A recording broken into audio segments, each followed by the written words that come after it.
ಎಲ್ಲರಿಗೂ ಮಕರ ಸಂಕ್ರಾಂತಿ ಹಬ್ಬದ ಹಾರ್ದಿಕ ಶುಭಾಶಯಗಳು. I wish you a very very happy Makara Sankranti ಅಂತ ಹೇಳ್ತಾ ನಾನು ಈ ವ್ಲಾಗ್ ನ ಸ್ಟಾರ್ಟ್ ಮಾಡ್ತಿದ್ದೀನಿ. ಪ್ರತಿ ವರ್ಷ ಜಾನ್ವರಿ 15, ಜಾನ್ವರಿ 14 ಆತರ ಹಬ್ಬ ಬರುತ್ತೆ. ಬಟ್ ಈ ವರ್ಷ ಜಾನ್ವರಿ 15 ಬಂದಿದೆ.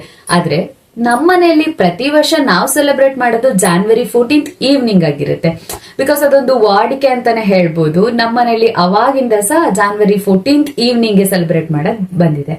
ಅಂಡ್ ಈ ಹಬ್ಬಕ್ಕೆ ನಮ್ಮನೇಲಿ ಯಾವ್ಯಾವ ರೀತಿ ತಯಾರಿಗಳು ನಡೆದಿದೆ, ಹಾಗೆ ಯಾವ ರೀತಿ ಹಬ್ಬನ ಸೆಲೆಬ್ರೇಟ್ ಮಾಡಿದೀವಿ ಅಂತ ನೋಡ್ಕೊಂಡ್ ಬರೋ ಕುತೂಹಲ ನಿಮಗಿದ್ರೆ ತೋರ್ಸೋ ಕುತೂಹಲ ನನ್ಗೂ ಇದೆ.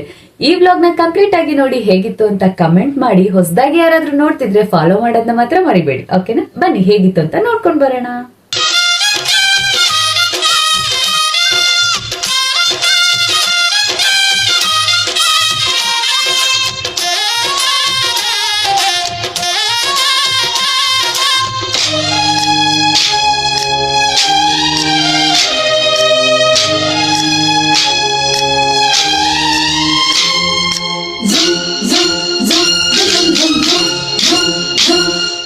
ಸಂಕ್ರಾಂತಿ ಬಂತು